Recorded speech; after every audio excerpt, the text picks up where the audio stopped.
안녕하세요. 정보가 세상을 바꾼다의 인포뱅크입니다. 이번에 전해드릴 내용은 심화되는 엔화 약세, 일본 젊은이 고임금 일자리 찾아 해외에 대해서 한번 알아보도록 하겠습니다. 여러분의 구독, 좋아요, 그리고 필요하시면 알람 설정까지 부탁드리겠습니다. 지금 일본의 젊은이들이 일자리를 찾아서 일본을 떠나고 있다는 소식이 들려오고 있습니다. 엔화가 주요 통화 시장에서 약세를 보이자 점점 더 많은 젊은이들이 해외로 떠나고 있다는 것이죠. 지금 해외에서 더 나은 급여의 일자리를 찾기 위해서입니다. 지금 엔화가 너무 약세가 되기 때문에 상대적으로 지금 그 이전에는 더 낮은 임금이었음에도 불구하고 지금은 더 높은 임금이 된 것이 보이는 것이죠. 이를 대변하는 것이 바로 워킹 홀리데이 비자 프로그램에 대한 신청 급증. 낮아진 엔화로 인해 상대적으로 박탈감을 젊은이들이 느끼고 있다라는 것입니다. 그러나 낮아진 엔화 가치로 인해 일본의 젊은이들이 일본을 떠나는 것은 장기적으로는 일본에게는 해로 작용할 것으로 보이고 있습니다. 고령화가 도래한 일본에게 미래의 세대로 불리는 일본인들의 이탈은 사회적으로 큰 문제가 될 수 있기 때문이죠. 그래서 이번에 시작을 했습니다. 심화되는 엔화 약세, 젊은이들이 일본 떠나입니다. 일본 도쿄에 기반을 둔 유학기관인 위시 인터내셔널에 따르면 엔화가 수십 년 동안 최저치로 급락하면서 6월에서 10월에 전체 해외 비자 신청이 1월에서 5월에 비해서 벌써 2배가 증가했다고 전하고 있습니다. 전체 신청 비자 중 대부분이 호주용이었다고 지금 얘기가 나오고 있는 것이죠. 지금 호주 같은 경우도 인력이 부족하다라는 그런 이야기가 나오고 있기 때문에 지금 어쩌면 일본하고도 가깝고 지금 한 6시간, 7시간 비행기를 타고 가면 되죠. 그리고 좀 더 따뜻한 지역이기 때문에 더 그렇습니다. 해외 취업이나 유학을 희망하는 사람들을 돕는 리어브로드는 10월에 약 370건의 워킹 홀리데이 비자의 주문을 받았다고 전하고 있습니다. 이 같은 수치는 코로나 바이러스가 전 세계적으로 확산되기 전인 2019년도 10월에 지금 코로나 바이러스가 확산된 시점이 2019년도 11월이기 때문에 2019년도 10월에 비해서 2.9%나 증가한 수치입니다. 리어브로드의 서비스를 이용해서 캐나다에 간 일본인 남성은 현재 주 5일 일식 레스토랑에서 10시간 교대로 요리를 하고 있다고 말하고 있습니다. 그는 한 달에 6천에서 7천 캐나다 달러, 지금 미국 달러로 환산을 하면 4,400에서 5,140달러를 번다는 것이죠. 그는 캐나다의 물가도 비싸지만 일본에도 돈을 보낼 계획이라고 말하고 있습니다.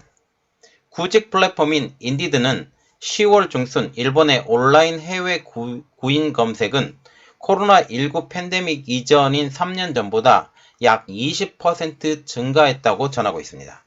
일반적으로 장기 연휴에는 이러한 구인 사이트의 검색량이 증가하는 경향이 있었으나 10월에 검색량이 증가하는 것은 드물다라는 거죠.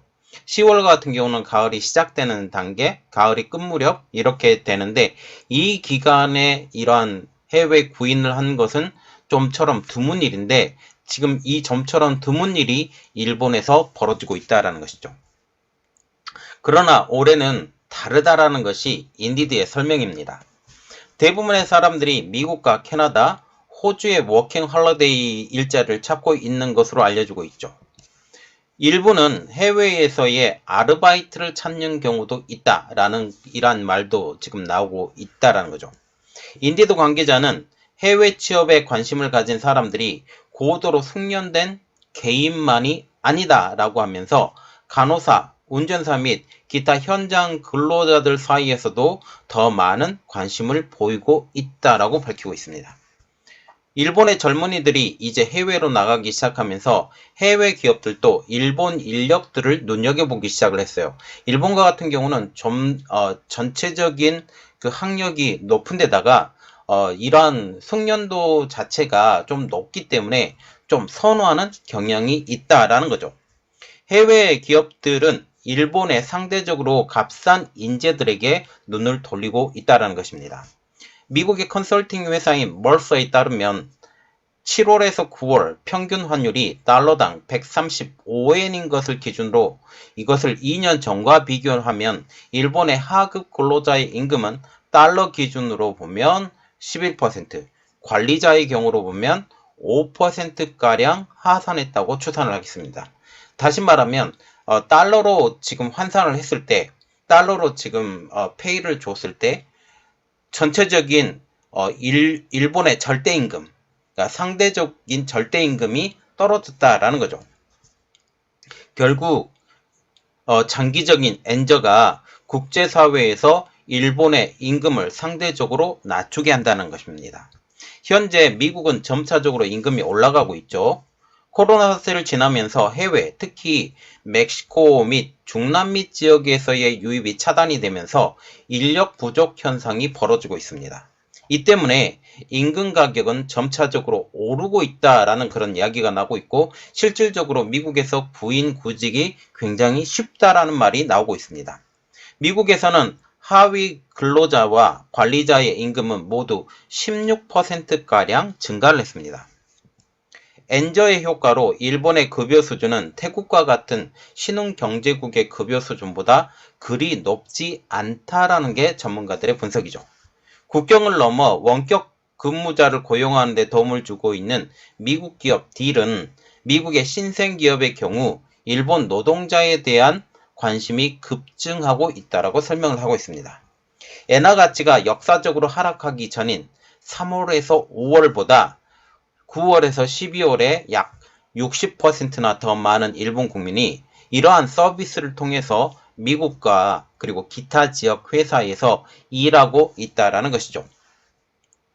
딜의 일본 지사장인 다카유키 나카지마는 엔화의 약세 속에서 일본 노동자에 대한 해외 수요가 증가하고 있다라고 언급을 했는데요. 일본 젊은이들이 이렇듯 해외로 유출하기 시작하면서 일본도 장기적으로 보면 위기에 빠질 수 있다고 지적하고 있습니다. 내부적으로는 지금 고령화, 초고령화가 진행되고 있는 가운데 국가 경쟁력의 기둥이 되는 젊은이들이 해외로 유출이 되면서 장기적으로는 위기를 발생할 수 있다라는 것이죠. 이러한 추세가 지속되면 더 빠른 노령화가 되기 때문에 일본은 국가적으로 노동력 부족에 처할 수 있다라는 우려가 커지고 있습니다. 이러한 이야기 때문에 일본이 지금 현재 그 이민을 대대적으로 받아들이겠다라고 지금 선언을 한 상황이죠. 일본의 생산 가능 인구는 1990년대에 정점을 찍은 이후 계속적으로 감소하고 있으며 유엔은 2020년부터 2025년 사이에 3% 정도 감소할 것으로 예상을 하고 있습니다. 현재 일본 기업들은 노동력 부족을 하소연하고 있죠. 리서치 업체인 데이고크 데이터뱅크는 10월에 일본 기업의 정규직 부족률이 51.5%, 그래서 절반가량이 정규직 부족이다 라고 지금 얘기가 나오고 있고, 코로나19 대유행이 정점을 찍은 이후 가장 높은 비율이라고 밝힌 바가 있습니다. 자, 지금 보시면 일본의 많은 젊은이들, 거의 대부분의 젊은이들이 나가는 것은 아니지만 좀 잘 나간다, 좀 생각이 있다라고 깨어있는 젊은이들은 지금 외국으로 나가고 있는 상황이에요. 이러한 상황이 결국은 장기적으로 일본을 더 망하게 하는 이러한 상황을 보게 된다라는 거죠. 이것 때문에 세계가 지금 일본을 다시 눈여겨보고 있고 장기적으로 일본의 성장이 멈췄다라는 그런 말까지 나오고 있습니다. 이 상황이 어떻게 진행될지 우리 한번 같이 지켜보도록 하겠습니다. 이번 내용은 여기까지 하겠고요. 저희 내용이 여러분들에게 도움이 됐다고 생각을 하시면 구독, 좋아요, 그리고 필요하시면 알람 설정까지 부탁드리겠습니다. 감사합니다.